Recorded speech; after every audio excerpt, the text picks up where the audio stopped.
He promised a million-man-long march on Parliament to force out the government and bring in electoral reform. In the event, the authorities say only tens of thousands of protesters turned out, and just 4 days into the march, he made a deal with the government. Tahir al-Qadri also says he wants to reclaim Islam from the terrorists and extremists. Is his a wise voice to be heeded both in Pakistan and further beyond in the Muslim world, or is he an out-of-touch, unrealistic opportunist seeking power and influence, as his critics claim?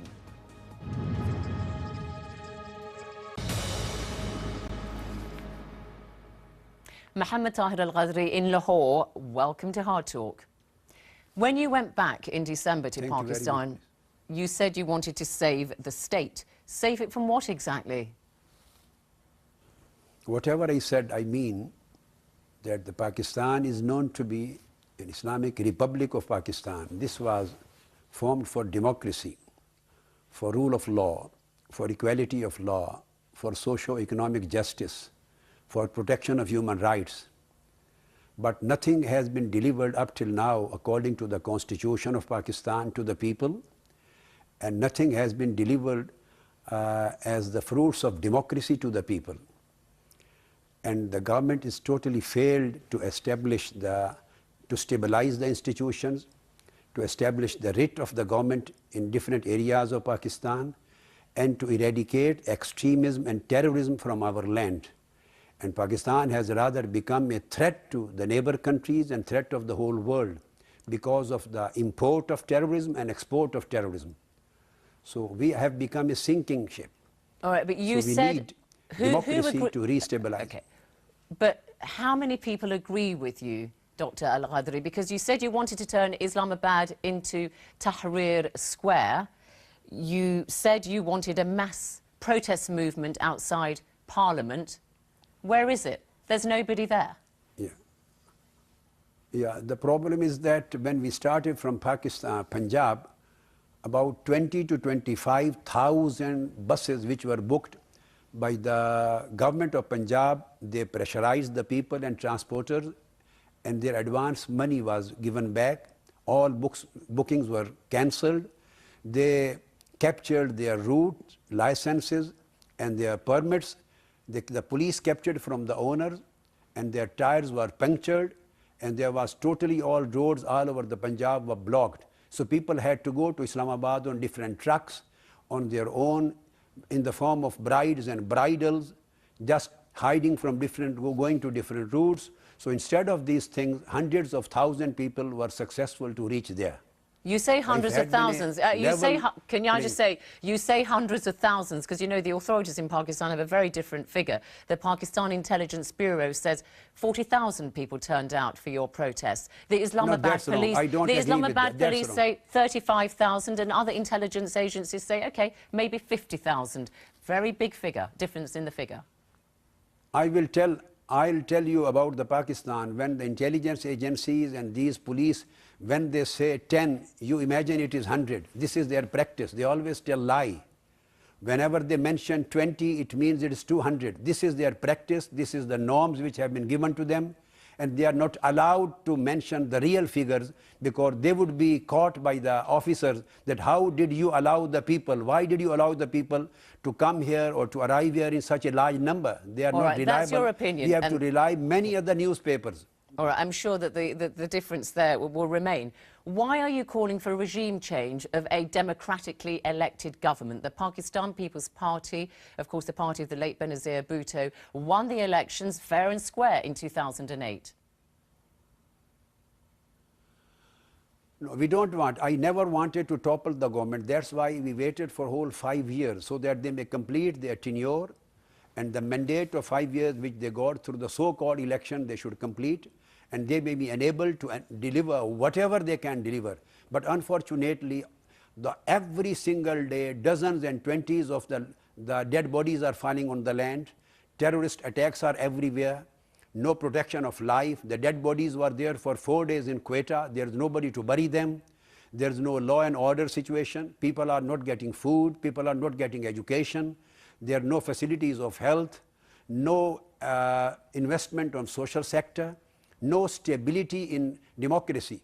Just only they want an election as a tool to engineer the polls and to come back in the parliament. Why are you saying they engineered the polls? Why do you say, sorry to interrupt you, but why are you saying they want to engineer the polls? Because I just said to you that when they won the election in 2008, the European Union, other international bodies said that the election was wholly free and fair. So why are you implying there that they're going to try and rig this coming election? No. This is very clear. I have been a part of this process. I contested elections and I have seen everything with my own eyes, and I was member of parliament. The only thing which you require in Pakistan to win the election is 3 M's: money, might and manipulation. You say that money is needed, but you've been running television advertisements trying to push forward your agenda. Where are you getting your money from? You've obviously got quite a lot to put advertisements out on national television. That's good. We have hundreds of thousands of our members who pay regular monthly fee to our party.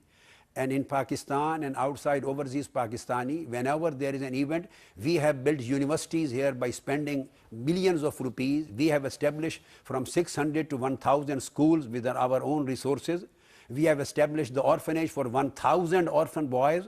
We have established the hostels, Zahra, for the girls. We have established our own institutions, welfare societies. We are spending billions and billions of rupees. So we generate resources from our own members all over the world. The other parties are also, the other parties also carry out similar social welfare programs. You have your Islamic organization, the Tahrik Minhaj al-Quran. But I want to ask you this. You say that you are doing all this in the name of the people of Pakistan. You formed your own political party a few years ago, and yet you don't have a single seat in the National Assembly. So what is your mandate to do all this? The question is that the sovereignty and the right belongs to the people of Pakistan. There are many parties who have populist base and foundation in Pakistan in spite of the fact they are not sitting in the parliament. We would have won the seats, but because of this corrupt electoral system, we boycotted and we didn't participate. Rather, when I was member of the parliament, I resigned after 2 years. Yeah, but how many seats did your party, how many seats did your party, the Pakistan Awami Tahrik, have at the time? At that time, I had only my seat. I won my seat. At that time, I won my seat. But since I am telling, the whole process is that the law says you can't spend more than 1 million rupees for provincial assembly seat and more than 1.5 million rupees for a national assembly seat. But the actual money spent in a constituency is about 100 million to 200 million rupees against the law. Right. They violate the constitution. They violate the electoral laws. So common man is unable to fight the election. You say we have contesting for people, not for the winning horses. This is the problem. You say there is no level playing field in Pakistan. Okay, you say that you command widespread appeal, but I tell you what the Conservative MP, Rahman Shishti, says, who for many years was an aide to Benazir Bhutto. He says, I challenge Qadri's appeal to the people of Pakistan and his credibility. He has no nationwide support across the 4 provinces of Pakistan. And he goes further. He says, you have no commitment to democracy. What do you say to that? Who said, sorry, I didn't understand. Rahman Shishti, the conservative British Pakistani conservative MP who for many years, nearly a decade, was an aide to the late Benazir Bhutto. So I will not comment on anybody's statement, but I would say that people have seen the gathering of 23rd of December, hundreds of thousands people were there, and up till now for the last 65 years, this was the biggest people's gathering in the history of Pakistan.